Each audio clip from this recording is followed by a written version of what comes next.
नमस्कार. मी हे शेंगदाणे भाजते.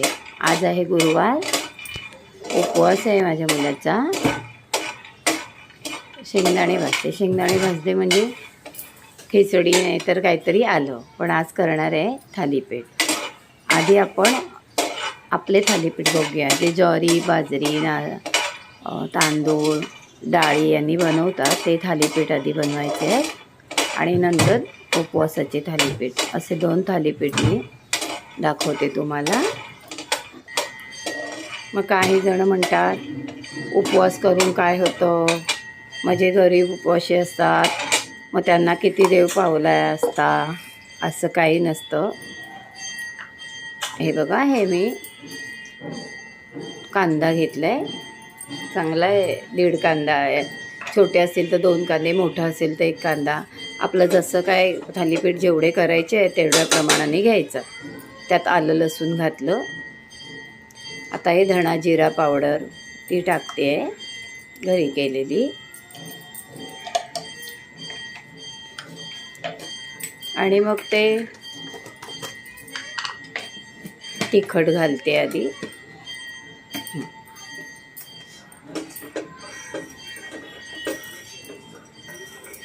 तिखट. आता याच्यात एक मिरची बारीक कापून टाकायची. मी नाही घालत, कारण माझा नातू आहे, तो डब्याला नेतो थालीपीठ, शिवाय खाऊन जातो तो.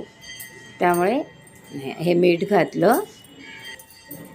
उपवासाचं कसं असतं बघा, भरलेला ताट समोर असताना आपण उपवासी राहणं, घरात जेवण शिजलेलं असताना आपण उपवासी राहणं, हे म्हणजे आपल्या इंद्रियांवरती आपण ताबा ठेवणं असं असतं. जेव्हा आपण आपल्या इंद्रियांवरती ताबा ठेवायला शिकतो ना, तो खरा उपवास असतो. उपवास देवासाठी असं काही नाही. हे हळद घातली.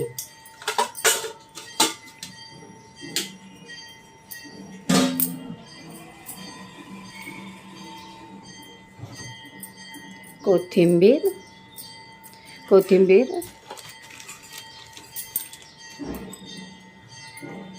आणि आता हे पीठ आहे ना, ज्वारी, बाजरी, तांदूळ, 3 प्रकारच्या डाळी, जिरं, धणे, बडीशेप, असं सगळं छान भाजून वगैरे हे दळलेलं पीठ आहे. तुम्हाला ही पण एकदा मी हे दाखवेन, आपल्याला थालीपीठाचं पीठ कसं तयार करतात, भाजणी कशी करतात ते मी दाखवेन. आता हे मी चांगले मोठे 4 चमचे घेतले. आपल्याला केवढं करायचं आहे ते प्रमाण आपलं घ्यायचं. हे अगदी चौघांना व्यवस्थित आहे, तिघांना व्यवस्थित आहे. चौघं म्हणजे मुलाचा आता उपवास आहे, त्याला उपवासाचे थालीपीठ बनवायचे आहे, तर हे तिघांसाठी भरपूर आहे. आणि एक बटाटा दाबून टाकायचा, छोटे असतील तर 2 घ्यायचे. आपण इंद्रियांवर कुठे होतो, की आपण आपल्याकडे सगळं असताना आपण त्याचा त्याग करायचा, म्हणजे आपण स्वतःला कंट्रोल करू शकतो. आणि असं जेव्हा करायला, खरं उपवासाने वगैरे पूर्वीच्या लोकांनी आपल्याला हेच शिकवले, की आपल्या इंद्रियांवरती ताबा कसा मिळेल. राग आल्यावरती आपण स्वतःला कसं कंट्रोल करायचं, किंवा आपल्याला एखादी गोष्ट नाही करायची तर ती आपण कशी कंट्रोलमध्ये घेऊन नाही करायची, हे सगळं आपल्याला उपवास म्हणजे हेच आहे.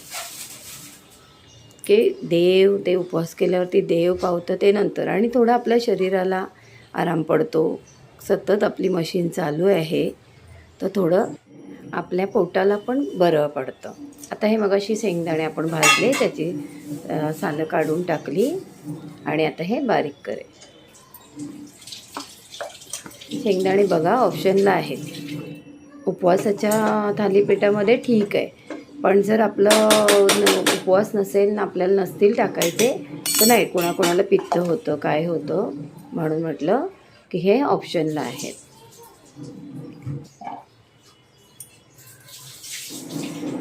आणि आता हे थोडं पाणी घेऊन हे पीठ भिजवायचं. आपल्याला थापता येतील, थापून उचलून तव्यावरती टाकता येतील, अशा पद्धतीने हे करायचं, भिजवून घ्यायचं.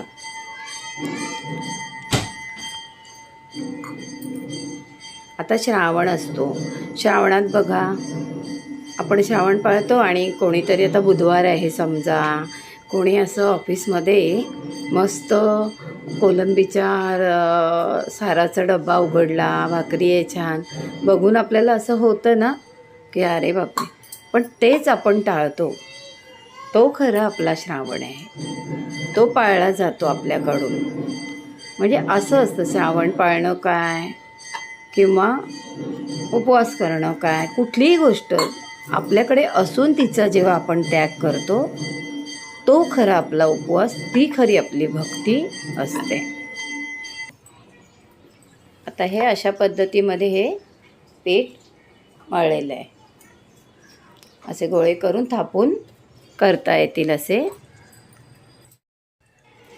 ही अशी प्लॅस्टिकची पिशवी घेतली, हलकं प्लॅस्टिकसारखं असं नरम प्लॅस्टिकची पिशवी ती घेतलेली आहे. एकदम ते असे प्लॅस्टिक कडक प्लॅस्टिक असतं त्याच्यावरतून नाही होत तसं.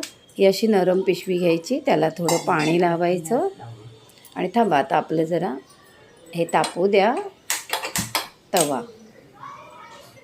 आपला फ्रायपॅन तापला की मग त्याच्यावरती आपण गोळे करून टाकूया. हाताला पाणी घ्यायचं,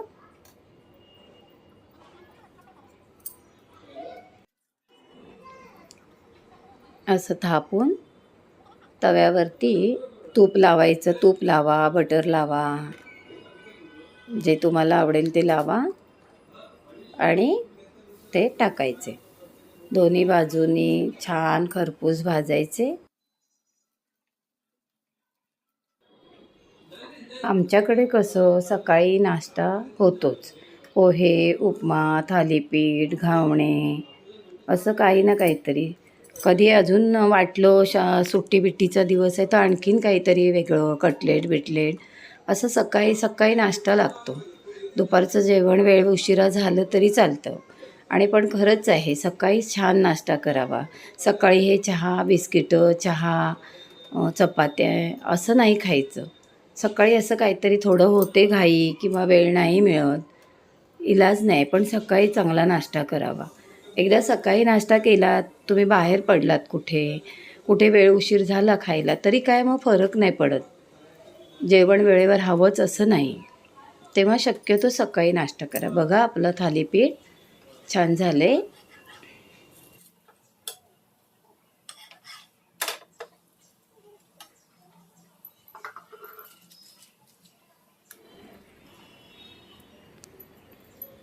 आता आपण दुसरं टाकूया. तसंच सेम थापून त्याला साईडला करायचं आणि त्याच्या बाजूला याला टाकायचं. फ्रायपॅन छोटा आहे, नाही तर मोठा फ्रायपॅन असला की छान दोन राहतात. नाही मग एक जरा मोठा एखादा एक एक करायचा असेल तर मोठा करायचा. असं हे आपले थालीपीठ झाले. तो एक काढला पहिला, हा दुसरा टाकला, तिसरा थापला जातोय.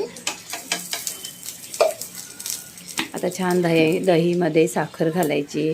कोणाला सॉसबरोबर हवा आहे तर सॉसबरोबर खाऊ द्या, कोणाला दही हवं आहे तर दही घ्यायचं. याच्याबरोबर खोबऱ्याची चटणी केली तरी छान लागते. पण आता सकाळी एवढं सगळं करण्यापेक्षा दही घ्यायचं, साखर घालायची, मस्त दह्यासोबत खूप छान लागतात. आता आपले बघा छान थालीपीठ तयार. बाजूला दह्याचं ठेवलं आहे साखर घालून. आता आपल्याला करायचं आहे उपवासाचं थालीपीठाचं पीठ. मी काय घरी केलं नाही, हे विकतचं आहे. ते पीठ घ्यायचं, तसंच सेम आहे. पीठ घ्यायचं. आता यात कसं तिखट आहे ना, हे आपण आता गरम मसाला वगैरे असतो आपल्या तिखटात ना, तर आपण प्लेन तिखट घ्यायचं. साधी मिरची पावडर, बटाटा घ्यायचा.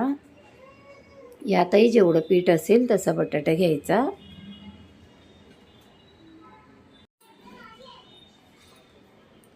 शेंगदाण्याचं कूट घ्यायचं.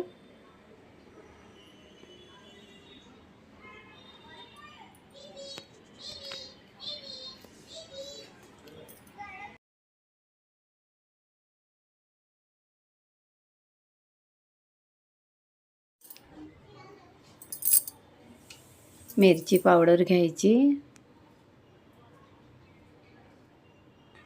मिरच्या आपण कापून टाकायची याच्यात. मीठ घातलं, ही मिरची कापून टाकली, कोथिंबीर घातली. कोथिंबीर बघा उपवासाला तुम्हाला चालत असेल तर घाला.